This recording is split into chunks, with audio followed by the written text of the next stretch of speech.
sur le plateau télé d'ICS. C'est le rendez-vous international de l'innovation et du business. Et nous sommes donc au cœur de Toulouse pour 3 jours, 3 journées, 72 heures décisives pour l'innovation. Et tout de suite, eh bien, nous allons parler plus précisément d'innovation en région Midi-Pyrénées avec sur ce plateau 3 entreprises du cluster Digital Place. J'ai donc à mes côtés Simon Bretin, vous êtes directeur général d'Inforsud Diffusion, bonjour. Bonjour. À vos côtés Christian Lubas, vous êtes directeur de SI Consult. Bonjour. Et enfin Luc Auria, vous êtes gérant et cofondateur de la société Orme. Bonjour. On va donc commencer avec vous. Est-ce que vous pouvez nous présenter la nature de votre innovation ? Alors oui, la société Orme, on travaille en traitement du signal et en traitement d'image. Et donc on est expert de ce domaine depuis 18 ans maintenant. On a 2 parties dans notre activité. Une partie prestation de R&D, c'est-à-dire qu'on va mettre au point des algorithmes pointus en traitement du signal, traitement d'image pour répondre aux problématiques de nos clients, qu'il s'agisse de faire de la mesure ou de la détection de défauts avec des caméras ou avec des capteurs. On propose des solutions de traitement de ces données. Et puis notre deuxième activité en éditeur de logiciels, Track-Image et Track-Report, 2 logiciels. Le premier, Track-Image, fait de l'analyse de mouvement dans les séquences d'images, de manière automatique. Et le deuxième fait de l'analyse de signaux et de la génération automatique de rapports d'essai. Donc c'est un logiciel qui permet de gagner énormément de temps à nos clients, puisqu'ils vont permettre d'analyser des essais et de fournir le diagnostic des essais en un temps record, là où avant il fallait passer plusieurs jours de dépouillement de données. On peut préprogrammer tout le post-traitement des données, ce qu'on appelle le post-traitement des données, tous les calculs qu'on va faire sur les données, et pour pouvoir en extraire des diagnostics et des résultats d'essais jusqu'au rapport d'essai complètement automatisé. Quels sont les univers et les secteurs d'activité et d'application de votre innovation ? Alors ces activités-là, et notamment ces 2 logiciels, se destinent au marché de l'aéronautique par exemple. Notre plus gros client c'est Airbus, pour qui on fait beaucoup d'études acoustiques et qui utilise nos produits pour traiter toutes les données acoustiques. Également de la trajectographie d'objets par caméra pour faire des mesures d'attitude d'avion ou d'attitude d'objets en 3D dans l'espace à l'aide de caméras. Les logiciels sont utilisés par exemple par le CNES à Kourou pour suivre le lanceur Ariane au moment du décollage ou suivre des équipements au moment du décollage autour du lanceur Ariane. C'est utilisé aussi dans le monde de l'automobile, par exemple dans le monde du crash test. Crash test, ça signifie on lance une voiture contre un mur et il faut en sortir le diagnostic. Donc on a des caméras rapides qui vont analyser le mouvement, suivre des points, mesurer des déformations d'objets, récupérer toutes les données de l'essai, les comparer aux données de simulation et sortir un rapport. Et ceci dans les minutes qui suivent l'essai. On travaille aussi beaucoup pour du traitement d'image pour des sociétés dans les cosmétiques, notamment L'Oréal. Voilà, on travaille aussi pour la défense, on travaille aussi pour l'énergie, le CEH, Schneider Electric. Donc en fait, nos clients sont des grands comptes industriels qui ont besoin de faire des tests et mesures. Et alors, quels sont les développements futurs attendus ? Alors, les développements futurs, on travaille de manière continue pour l'amélioration des algorithmes en traitement d'image et traitement du signal. On a pour ça des partenariats avec le CNRS, notamment le LAS, pour faire évoluer nos produits. Et aussi, depuis 3-4 ans, on travaille en R&D sur un nouveau capteur, qui est un capteur de chute de personnes, complètement autonome. Et l'énorme innovation, c'est qu'il n'y a pas besoin d'instrumenter la personne, il n'y a pas besoin de porter quelque chose sur lui. C'est un capteur basé sur de la texture infrarouge qu'on place dans une pièce et qui est capable de détecter la chute d'une personne, de jour comme des nuits, de manière complètement autonome, et quel que soit le type de chute. C'est-à-dire qu'on va détecter des chutes rapides, mais aussi des chutes très lentes. Et on va pouvoir aussi détecter des scénarios dangereux, comme par exemple savoir si une personne n'est pas couchée après 10 heures le soir, ou après telle heure le soir, ou n'est pas levée après telle heure. Et donc tout ça, ça se destine au marché qu'on appelle la Silver Economy. Donc c'est un marché différent pour nous, c'est un nouvel axe de développement, de diversification. Et donc c'est tout ce qui est maison de retraite, EHPAD, maintien à domicile, avec une solution non intrusive, respectueuse de l'intimité des personnes, et qui va pouvoir transmettre une alarme en cas de comportement dangereux. Voilà. Quelque chose dont on attend une commercialisation début 2015 et c'est un fort axe de développement et de diversification pour nous. Donc ça va arriver très rapidement. Oui. Je me tourne maintenant vers vous, Luc Auria, vous êtes Christian Lubas, vous êtes directeur de SI Consult. Est-ce que vous pouvez nous présenter la nature de votre innovation ? Oui, bien sûr. Aujourd'hui, à SI Consult, on est spécialiste de l'Internet des objets. Et ce que je voulais vous présenter aujourd'hui, c'est notre tout dernier produit qui permet de lutter contre les frelons asiatiques. Ça paraît assez étonnant par rapport à l'Internet des objets, le secteur du numérique. Et pourtant, nous avons trouvé une solution qui permet de piéger en continu tout en respectant la nature, l'écologie, donc sans pesticides. Et évidemment en utilisant les technologies modernes de l'Internet des objets. Voilà. Donc cette innovation, c'est donc un piège à frelons asiatiques, sélectif et communicant. Donc la particularité de cette innovation, c'est que nous allons pouvoir nous avons créé plusieurs ruptures dans l'usage, également dans l'utilisation du piège, hein, tout simplement, mais dans la façon de faire pour capturer le frelon asiatique. Donc il faut rappeler peut-être juste un point, c'est que le frelon asiatique, c'est un insecte qui est classé nuisible, qui est arrivé sur le territoire français il y a 10 ans, en 2004, et aujourd'hui il colonise déjà 2/3 du territoire français. Donc on a un problème environnemental puisqu'il s'attaque aux abeilles et comme tout le monde le sait, les abeilles c'est des pollinisateurs et il faut essayer de les protéger.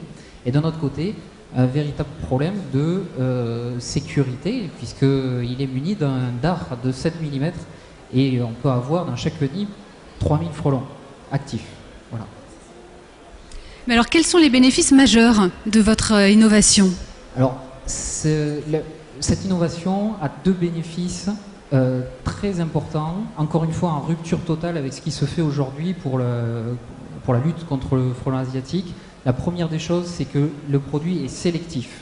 Sélectif, ça veut dire qu'on va capturer des frelons asiatiques à plus de 80% et uniquement des frelons asiatiques. Aujourd'hui, on entend beaucoup parler dans les médias des pièges à frelons asiatiques, on peut organiser des piégeages. Les scientifiques ont montré que les pièges autoconstruits ou les pièges aujourd'hui disponibles apportent 1% de sélectivité dans le meilleur des cas. C'est-à-dire qu'on tue 99 insectes non souhaités en piégeant avec ces fameux pièges à guêpes en fait à l'origine. Oui, il n'y a pas de sélection. Il n'y a pas du tout de sélection. Voilà. Donc aujourd'hui, avec notre système qui est breveté, on obtient 80% de sélectivité. Ça veut dire qu'on protège les abeilles, mais également les papillons, les mouches pollinisatrices et les guêpes pollinisatrices. Voilà, ça c'est le premier point, la sélectivité. Et c'est fondamental pour pouvoir piéger en continu. Le deuxième point, c'est que c'est réellement un objet connecté, moderne. Donc il est géolocalisé à distance depuis Internet. Vous pouvez donc connaître sa position, connaître son statut, s'il fonctionne bien, et combien de captures il a réalisé pendant sa mission. Donc à terme, on peut construire une cartographie de la présence de Vespa velutina, c'est le nom scientifique du frelon asiatique, sur le territoire français, et en déduire des opérations, soit de recherche de nids, ou tout simplement pour assurer la population près d'une école, dans un parc de loisirs.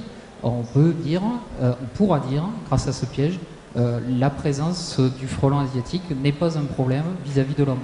A contrario, on pourra aussi dire, là, à cet endroit, on capture beaucoup de frelons asiatiques, ça veut dire qu'ils sont très présents. Le piège, donc, va apporter une pression sur le nid, donc va réduire la présence de cet insecte nuisible et donc ramener un petit peu de sécurité dans les espaces verts. Voilà. De la même façon, pour les apiculteurs, c'est évidemment l'opportunité de pouvoir piéger en continu, de façon écologique, et de protéger leurs abeilles et donc leur outil de travail, tout simplement. Alors, à qui va se destiner votre innovation? Voilà, donc j'avais commencé effectivement à en parler. Aujourd'hui, on vient juste de lancer le piège de sa commercialisation date d'août. Les premières personnes qui sont intéressées par ces pièges sont les apiculteurs, bien entendu, puisque eux ont une perte d'exploitation qui est liée à cet insecte, donc ils sont directement impactés, mais également tout ce qui est collectivité territoriale, que ce soit des municipalités ou les étages intermédiaires, et pour protéger les espaces verts publics, pour protéger les écoles, pour protéger les collèges, les crèches. Et demain, nous pourrons ouvrir, on va dire, d'autres marchés qui sont les hôpitaux, les maisons de retraite, les campings, enfin bref, tous les espaces verts où le frelon asiatique aujourd'hui se reproduit de plus en plus. Voilà. Merci Christian Lubas pour cette présentation. Merci pour les abeilles aussi. Je me tourne maintenant vers Simon Bretin. Vous êtes directeur général d'Inforsud Diffusion. Alors, le terme de transition numérique, c'est un terme qui est quand même assez récurrent dans les discours des chefs d'entreprise. Est-ce que vous pouvez nous donner le sens de cette expression ? Alors effectivement, on entend de plus en plus parler dans les médias aujourd'hui, ça pullule. On a d'ailleurs vu notre cher président lancer un grand plan sur le numérique pour essayer d'inciter à mettre nos entrepreneurs au numérique. Et sous cette bannière commune, ça s'appelle transition numérique. Alors transition numérique, qu'est-ce que ça veut dire ? Ça veut dire qu'aujourd'hui, le numérique est présent dans toutes les entreprises. Il est présent ne serait-ce que par les emails que vous envoyez tous les jours à vos clients, prospects, ainsi de suite. Et pour autant, il est souvent subi. D'accord, c'est-à-dire qu'on le fait, c'est un peu un outil qu'on a parce qu'on est obligé de l'avoir et non pas une force pour proposer de nouveaux services, proposer de nouvelles applications, proposer de nouveaux développements. On l'a vu avec mes deux confrères ici qui sont eux issus du numérique, donc naturellement pour eux c'est dans leur gène, c'est dans leur nature même et donc ils proposent des services numériques très innovants, très nouveaux et je dirais que c'est une des forces du numérique, on associe souvent numérique et innovation, c'est une réalité. Pour autant, encore une fois, si on prend des milieux comme l'industrie, comme le négoce, des secteurs un peu plus traditionnels, ben là, très difficile de dire j'amène un nouveau service numérique qui va permettre à mes clients de savoir quand est-ce que je vais être livré, qui va permettre à ma supply chain de savoir quand les pièces vont arriver ou quand est-ce qu'elles ne vont pas arriver ou quand est-ce que je vais avoir un retard et ainsi de suite. Donc transition numérique, ça veut dire ça veut dire prendre les technologies numériques et les mettre au service de son métier. Et c'est ce terme-là qui est aujourd'hui parfois un peu flouté, mais que je synthétise de cette manière-là. Alors vous êtes directeur général d'Inforsud Diffusion. Est-ce que vous pouvez nous donner quelques exemples concrets d'innovations qui ont donc été mises en œuvre par votre société pour accélérer cette transition numérique dont on vient de parler à l'instant ?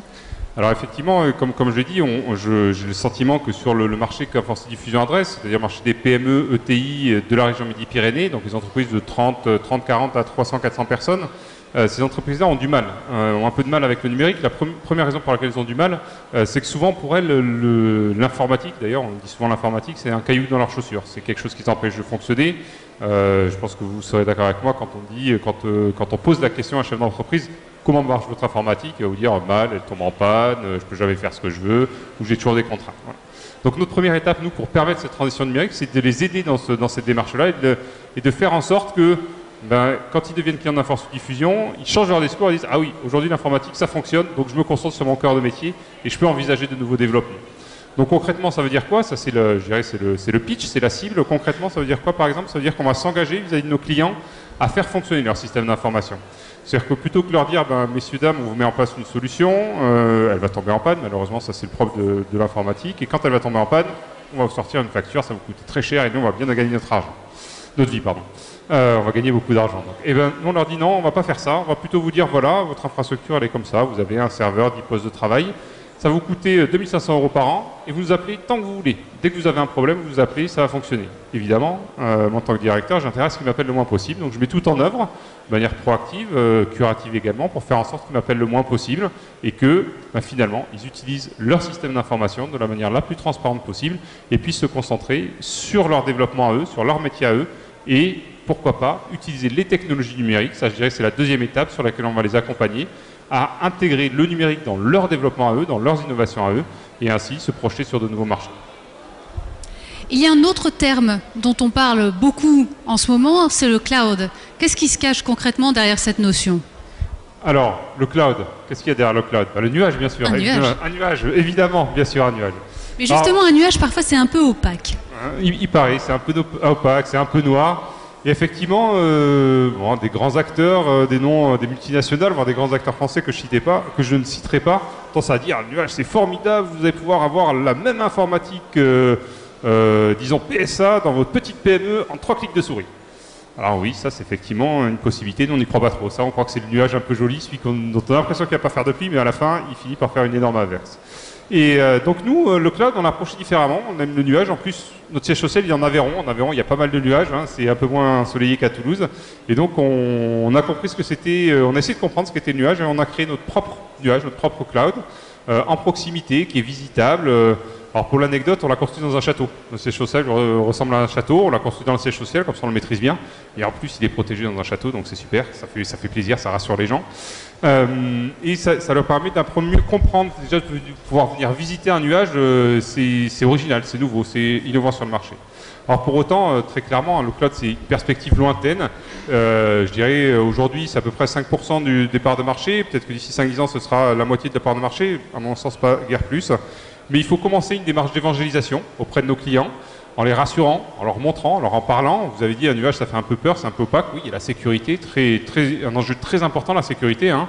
Est-ce que vous acceptez d'envoyer vos données à Paris, dans un pays américain, ils écoutent tous partout. Ou est-ce que vous préférez le mettre dans un château en Aveyron? Bon, voilà, nous c'est ce qu'on propose. Moi j'ai fait le choix, tous nos systèmes d'information il est là-bas. Donc pour revenir sur ce mot cloud, c'est ça, nous qu'on apporte sur notre marché, c'est ça l'innovation, c'est de le rendre touchable. Nuage, c'est une masse visible dans la définition Wikipédia, donc on permet de venir le toucher, on va l'expliquer aux entreprises et on travaille bien sûr avec notre écosystème de Digital Place qui nous héberge aujourd'hui sur ce salon pour mettre en place une espèce de tampon, une estampille, un label qui va s'appeler le label cloud et qui va permettre de rassurer l'ensemble des acteurs de la chaîne, les clients notamment, les PME notamment, pour leur dire oui, le cloud, il y a beaucoup de gens qui en font, mais il y a peut-être certains acteurs qui le font un peu mieux que les autres, qui amènent plus de sécurité, plus de transparence, plus de réversibilité, ça veut dire comment je récupère mes données quand je suis fâché, ça arrive. Voilà. Donc voilà un petit peu comment nous, Inforce Diffusion, on aborde le cloud de manière concrète, pragmatique, et pour faire en sorte que demain, les PME de notre territoire Midi-Pyrénées puissent profiter de quand même des aspects extrêmement positifs du cloud qui permettent d'aller beaucoup plus rapidement, de mettre en place des solutions beaucoup plus simplement, à des coûts qui sont plus importants, moins importants, en tout cas différents, et qui se consomment et non plus s'investissent, se mettent en place et s'utilisent au cours du temps. Simon Bretin, merci. Christian Lubin, merci également. Luc Oria, merci tous les trois d'être venus sur ce plateau pour nous présenter vos innovations, des innovations donc développées en région Midi-Pyrénées. Merci. Merci.